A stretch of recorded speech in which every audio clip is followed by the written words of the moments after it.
শুরু করি কেমন? আচ্ছা, আমরা ক্লাসটা খুব একটা বেশি বড় করবো না, জাস্ট সর্বোচ্চ 10 থেকে 15 মিনিট, সর্বোচ্চ বেশি যাবে। আমরা শুরু করি কেমন? আমাদের সাবজেক্ট তো ব্যাংক ফান্ড ম্যানেজমেন্ট। আপনারা মোটামুটি এই পর্যন্ত যে বিয়ে করতেছেন এই ছোটোখাটো টার্ম সবাই বোঝে। আর লিগাল মানে সিম্পলি যে ডেফিনেশনগুলো, আমরা ডেফিনেশন খুব একটা বেশি দেখাবো না, কারণ আমরা একটা বই সাজেস্ট করবো, বইটা আপনারা একটু কিনে নেবেন বাজার থেকে। ওখানে মনে করেন আপনার কি দাবি সংজ্ঞা সব বিষয়গুলো পেয়ে যাবেন। এর বিষয়টা হচ্ছে কিছু জিনিস আছে না, রিফ্লেকশন থাকে, কিছু কিছু জিনিস আছে যে আসলে উল্লেখ থাকে না, তাও বুঝতে হয়। তো আমরা যেগুলো আসলে বইতে সচরাচর পাবেন না, আমরা চেষ্টা করবো ওই জিনিসটা একটু পাবো। আর বইতে যেটা লেখা আছে ওটা তো আছে, ঠিক আছে? আচ্ছা, সর্বপ্রথম দেখবেন যে ব্যাংক আসলে কোথা থেকে আসে। দেখুন এই ব্যাংকের ইতিহাসটা আসলে অনেক পুরানো, আমরা সম্পূর্ণ ইতিহাসে যাচ্ছি না। তবে দেখবেন যেটা হচ্ছে যে ব্যাংকিং কোম্পানি অ্যাক্ট যেটা ছিল সেটা ছিল কত?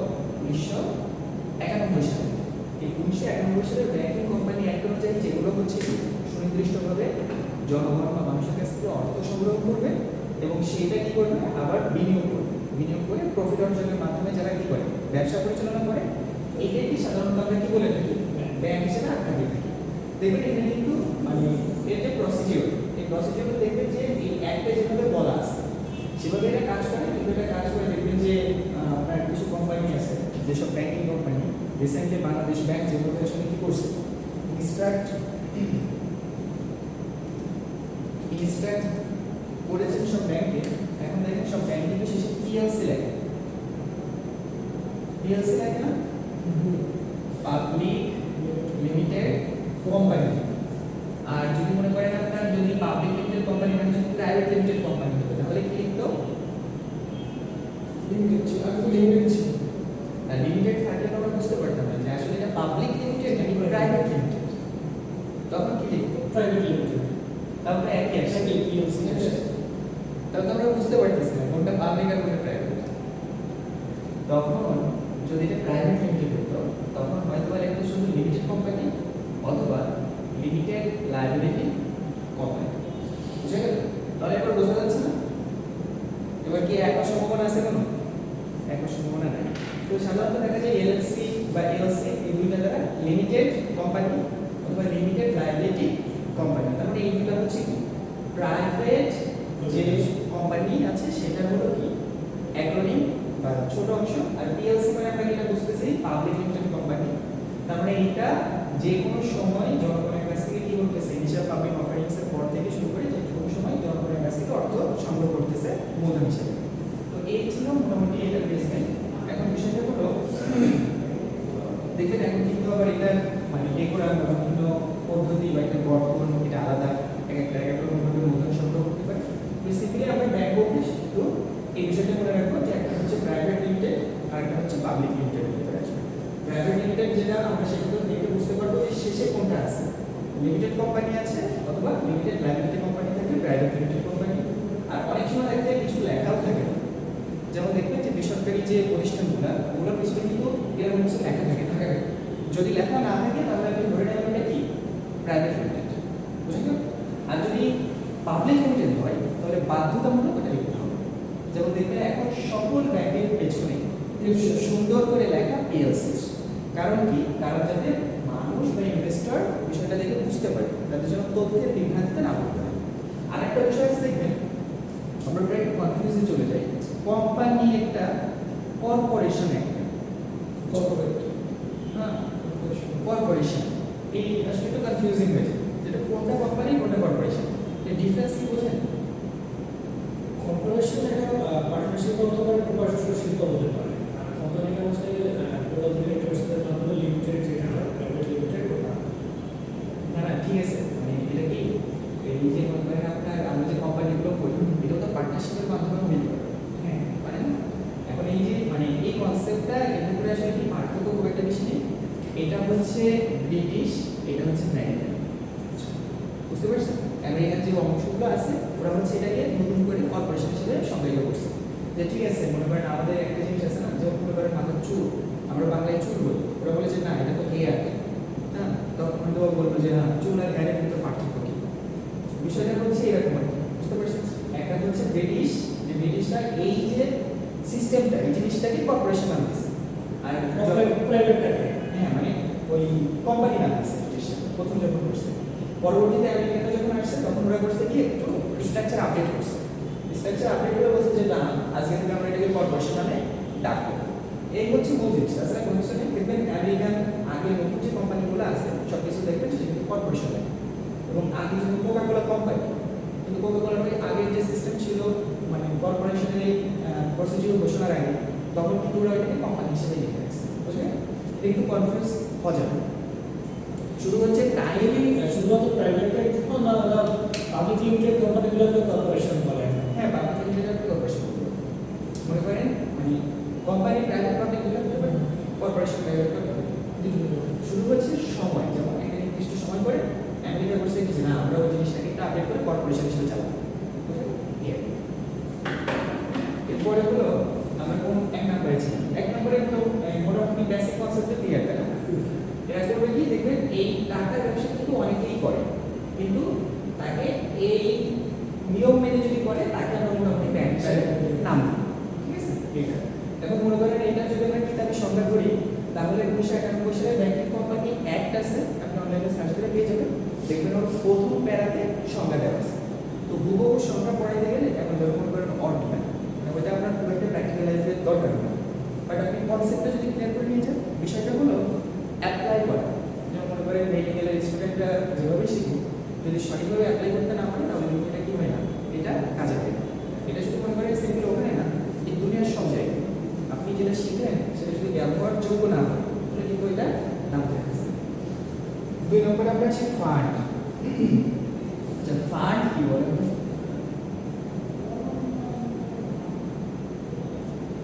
অনেকে মিলে একসাথে একত্রিত করে যে টাকাটা অ্যারেঞ্জ করা এটা তো ফান্ড। ফান্ড আসলে কি? ফান্ডের বিভিন্ন অর্থ থাকতে পারে। যেমন পিকনিক করতে গেলে ঠিক আছে তাহলে আমরা ফান্ড কালেকশন করি, তাই না? বা অনেক সময় দেখা যায় কি যে বিভিন্ন প্রোগ্রাম করতে গেলে সবার আগে বিষয় আসে যে ফান্ড কালেকশনটা কি করতে হবে। এখন সাধারণ অর্থে ফান্ড বলতে আমরা সবসময় বুঝবো যে সেটা যেটা সাধারণত আমরা কোনো বিশেষ উদ্দেশ্যে পুঞ্জীভূত করতেছি, একত্রিত করতেছি, যে একটা বিশেষ উদ্দেশ্যে করে ব্যবহার করবো। ঠিক আছে? এটা সবসময় একটা জিনিস মনে রাখবেন, এই ফান্ডের কিন্তু একটা স্পেশাল পারপাস থাকে। ঠিক আছে? সিম্পলি মনে করেন আপনার কি থাকে মানে বাসায় যদি আপনি টাকা করেন জমা, সেটারও কিন্তু একটা পারপাস থাকে যে ভবিষ্যতে আপনি এটা কি করতে পারবেন, আপনার দুর্দিনে ব্যবহার করতে পারবেন। তো স্পেশাল পারপাস নিয়ে যখন আমরা কোনো টাকাকে কি করব, জমিয়ে রাখি, সেটাকে সাধারণত আমরা ফান্ড হিসেবে কি করবো, সংজ্ঞায়িত করব। এখন ব্যাংকে কিন্তু ফান্ড হচ্ছে কি সাধারণ মানুষের কাছ থেকে যে টাকাটা তুলে আনতেছে, এবং সে কিন্তু ফান্ডটা প্রথমে কি করতেছে যে একটা নির্দিষ্ট সময় পর্যন্ত নিজেদের কাছে রাখতেছে, এবং তারপরে কিন্তু দেখবেন যে ঋণ আমানত সৃষ্টির মাধ্যমে সেটা জনগণের হাতে তুলে দিচ্ছে যাতে ইনকাম করতে পারে। তো স্বাভাবিক অর্থে তাদের লিগাল প্রসিডিউরে যখন জনগণের কাছ থেকে নির্দিষ্ট শর্ত দিয়ে টাকা তুলে এনে নিজেদের কাছে আনতেছে, এই প্রাইমারি স্টেপটাই হচ্ছে ওদের কাছে যে স্টেপটাই টাকাটা আসতেছে বা ইনটেক হচ্ছে, এটাই হচ্ছে ব্যাংকের ফান্ড। বুঝা গেল? মানে ব্যাংকের ফান্ড হচ্ছে জনগণের কাছ থেকে নির্দিষ্ট শর্তে যে টাকাটা আসতেছে, এটাই ফান্ড।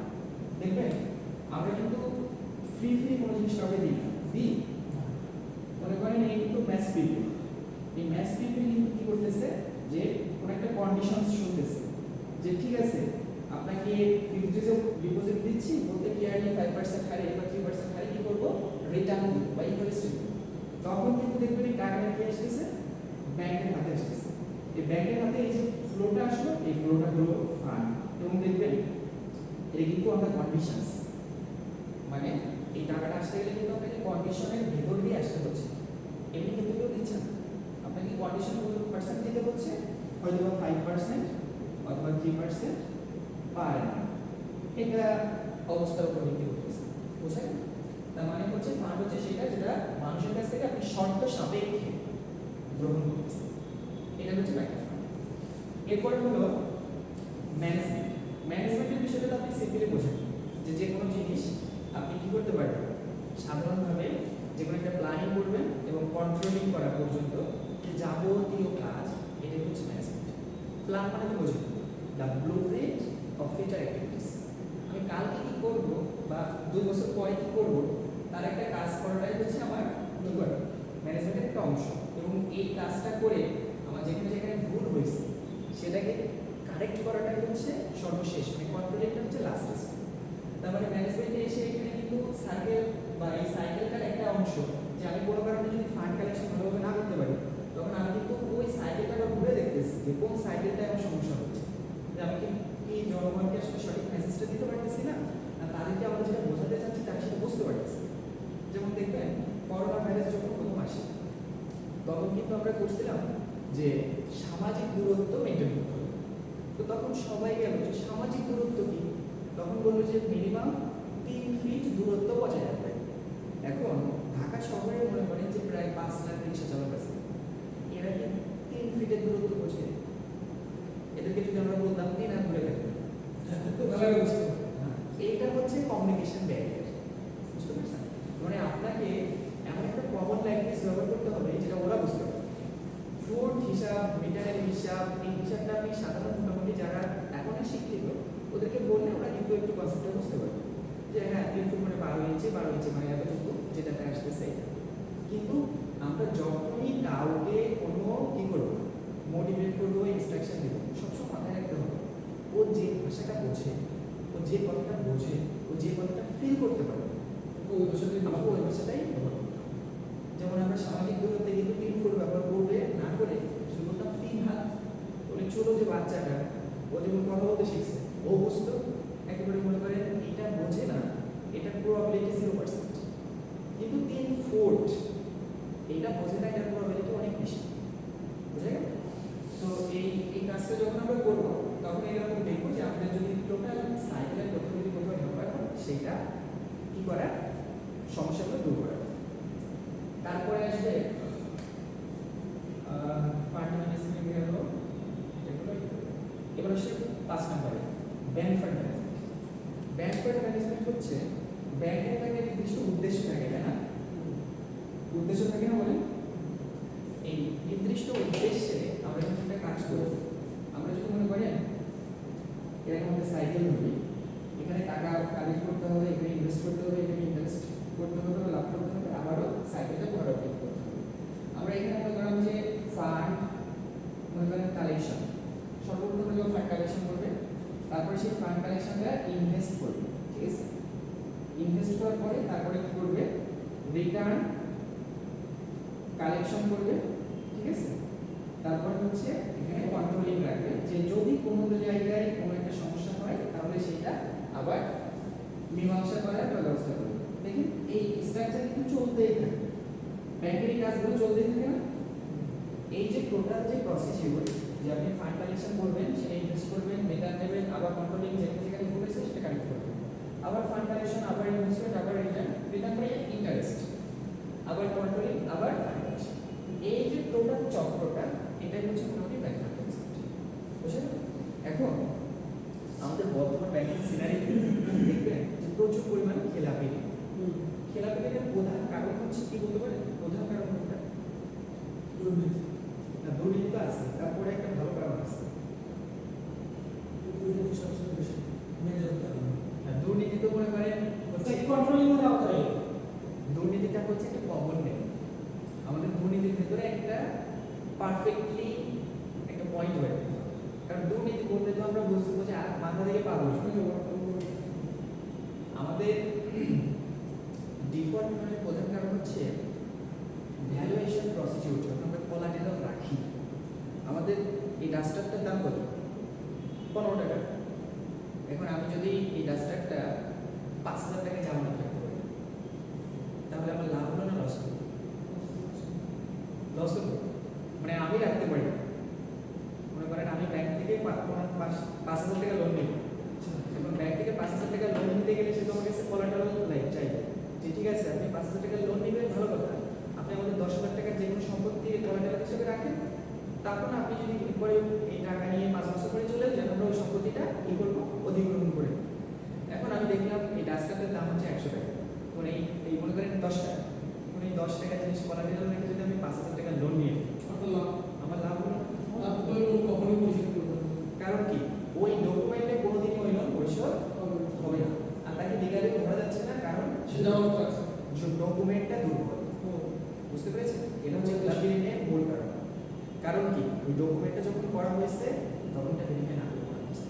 এই জন্য খেলাপির যারা দেখবেন কিছুদিন আগে গত পরশু খবরের কাগজে আসছে যে দুর্বল ব্যাংকগুলোকে অন্য ব্যাংকের সাথে একত্রিত করা হচ্ছে, মার্চ করতেছে। কারণ কি, যে তারা মূল সমস্যাটাকে পাশ কাটিয়ে আরেকটা ঝামেলা সৃষ্টি করার চেষ্টা করতেছে। যারা মূল হোতা তাদেরকে বাঁচিয়ে রেখে নতুন সমস্যা সৃষ্টি করার চেষ্টা, বুঝা গেল? তো এই যে মনে করেন জামানতের ভিতরে শুভঙ্করের ফাঁকি, এটাই বর্তমান ঋণ খেলাপের প্রধান কারণ, ঠিক আছে? এবং দেখবেন এই যে এই ব্যাংকের সিস্টেমটা কিন্তু এভাবে চলতেছে। মনে রাখবেন একটা পয়সা থেকে এখানে ফ্রি আসতেছে না, একটা টাকা কেউ পাচ্ছে বা হারাচ্ছে, মানে আর একজন ওই সাইকেলে যে কেউ স্যাক্রিফাইস করতেছে, কেউ দিচ্ছে কেউ পাচ্ছে না। হ্যাঁ, এই এক পয়সাও কিন্তু আসমান থেকে নাসিল হচ্ছে না, যে উপর থেকে এক পয়সা চলে আসছে, ঠিক আছে? তার মানে ব্যাংক ফান্ড ম্যানেজমেন্ট তো বোঝা গেল, তাই না? এই চক্রটাই হচ্ছে ব্যাংক ফান্ড ম্যানেজমেন্ট। স্ট্র্যাটেজিস দেখবেন এখন তো জামানত ছাড়াই লোন দিয়ে দেবে, জামানত লাগে না। আসলে নিয়ম হচ্ছে যে আমানত সহ ব্যাংক সবসময় লোন দিবে, কারণ ব্যাংক তো মনে করেন কেউ টাকা না দিলে তার 5 কাজ ঘুরবে। নিয়ম হচ্ছে যে 5 টাকা লোন দিতে গেলে মিনিমাম 10 টাকা জামানত দিতে হবে। যে আপনি দেখা গেল নির্দিষ্ট সময় আপনি টাকা দিলেন না, তখন ওই টাকার উপরে একটা ইন্টারেস্ট হয়েছে না। ক্ষুদ্র ঋণের ক্ষেত্রে জামানত এখন নেওয়া হয় না। এখন নতুন আপডেট কি হয়েছে না হয়েছে এটা দেখতে হবে, বুঝতে পারছেন? তবে ক্ষুদ্র ঋণ আপনি কালেকশন করতে গেলে যে পরিমাণ হ্যাসেল স্বীকার করতে হবে, জামানতের চেয়ে বেশি টাকা খরচ হবে। কারণ আপনি সিম্পলি মনে করেন যে কোনো জায়গা থেকে লোন এত সহজে নিতে পারবেন না, বুঝতে পারছেন? আপনি মনে করেন যদি লোন কালেক্ট করতে যান তখন দেখবেন যে আপনার ঘুরতে ঘুরতে পায়ের মানে কি স্যান্ডেল অনেকটা কি হয়ে যাবে। ওগুলো নেওয়াটাও কিন্তু এত সহজ না। আপনি একটু কয়েকটা জায়গায় খুঁজতে দেখেন, রিয়েল মার্কেট দেখে। এখন যে এই সহজটাকে কঠিন করা হয়েছে না, এটা যদি আজ থেকে 10 বছর আগে করতো না, তাহলে দেশের সিনিয়র কাছ থেকে থাকতো না। বিষয়টা হচ্ছে আপনার সিস্টেমটা তো সিকোয়েন্সিয়ালি আসছে, আপনি সিকোয়েন্স হিসাব করে দেখেন তাহলে বুঝতে পারবেন। স্ট্র্যাটেজিসটা একটু দেখেন। স্ট্র্যাটেজিস মানে হচ্ছে প্রতিযোগীদের মধ্যে আপনার টিকে থাকার কৌশল। মনে করেন সবাই ভালো কাজ করতেছে, কিন্তু এর ভেতরে আরেকটু বেশি ভালো করা যায় কিনা, এবং সবাই দেখবেন যে কি করতেছে, ইনভেস্ট করতেছে। আরেকটু প্রপারলি কিভাবে ইনভেস্ট করা যায় দেখবেন যে বিভিন্ন সময় যখন পণ্যের সেল কমে যায় তখন দেখবেন ওই পণ্যের সাথে যে কয়েকটা জিনিস ফ্রি দেয়। যেমন মনে করেন টুথপেস্টের সাথে একটা হেডফোন ফ্রি দিচ্ছে, কিংবা হয়তো বা কোকের সাথে বা অন্য যে কোনো জিনিসের সাথে হয়তো অন্য যে কোনো আইটেম ফ্রি দিচ্ছে। তখন হয় কি, একটা নির্দিষ্ট সময়ের জন্য কিন্তু ওই প্রোডাক্টের ব্যবহারটা বেড়ে যায়। আবার অনেক সময় হয় কি, দেখবেন প্রোডাক্ট কিন্তু নির্দিষ্ট সময় পর পর কি করে, ওর ফিচার্স আপডেট করে। যেমন আগে যে ফিচার্সগুলো ছিল, মানুষ হয় কি স্বাভাবিকভাবে একটা জিনিসে চলতে চলতে চলতে চলতে অনেকটা কেমন হয়, গতানুগতিকতা চলে আসে। তখন না ঠিক আছে, একটু চেঞ্জ করে ওদেরকে আরেকটু পরিবর্তন করে নিয়েছি। তো এরকম বিভিন্ন স্ট্র্যাটেজি আছে, আমরা পড়াশোনা বুঝতে পারবো। আর সরাসরি হচ্ছে ফাইন্ডিংস। ফাইন্ডিংস মানে হচ্ছে বর্তমান অবস্থার পরিপ্রেক্ষিতে বা আপনি যেখানে একটা জিনিস করে আসলে কি পেলেন, এটা হচ্ছে ফাইন্ডিংস। ফাইন্ডিংসটা হচ্ছে আমাদের আসলে ব্যাংকের এই যে বিষয়টা, এটা যদি আমরা আসলে অনেক মজবুত করে ধরতে চাই, সর্বপ্রথম হচ্ছে এখানে ম্যানেজমেন্টের স্বচ্ছতা নিশ্চিত করতে হবে। ম্যানেজমেন্ট যদি স্বচ্ছ হয় এবং ঋণ প্রদানের ক্ষেত্রে যদি একেবারে জিরো টলারেন্স এটা যদি হিসাব করে দেওয়া হয় আমাদের ক্ষেত্রে, মানে জামানতের ক্ষেত্রে, কোলাটেরালের ক্ষেত্রে, তাহলে আমাদের এই ডিফল্ট লোন থাকবে না বা থাকতো না, এবং এই পুরোপুরি ব্যাংকিং ব্যবস্থা অনেক বেশি শক্তিশালী। তার মানে হচ্ছে জামানতবিহীন বা জামানতের ভিতরে যে বড় ধরনের শুভঙ্করের ফাঁকি ছিল, এটার জন্য আমাদের বর্তমান ব্যবস্থা এই করুণ কষ্ট, ঠিক আছে? তো এই ছিল মোটামুটি আমাদের ব্যাংক ফান্ড ম্যানেজমেন্টের বেসিক ইন্ট্রোডাকশন। আমাদের নেক্সট যে শুক্রবার আছে, নেক্সট শুক্রবারে আমরা সরাসরি বইয়ের ভাষায় চলে যাবো। ওখানে দেখবো যে কীভাবে আসলে সিঙ্গেল কথাগুলো আছে, আমরা জাস্ট ওই জিনিসগুলো কীভাবে আসছে এটা একটু ফিল করার চেষ্টা করবো। হুবহু মুখস্থ করা যাবে না, জাস্ট কনসেপ্টটা ক্লিয়ার করতে হবে। পরীক্ষার হলে আপনারা ওটা করবেন, কনসেপ্টটা কী বুঝছেন ওই সিচুয়েশনটা লিখবেন। ক্লিয়ার? কারো প্রশ্ন থাকলে বলুন।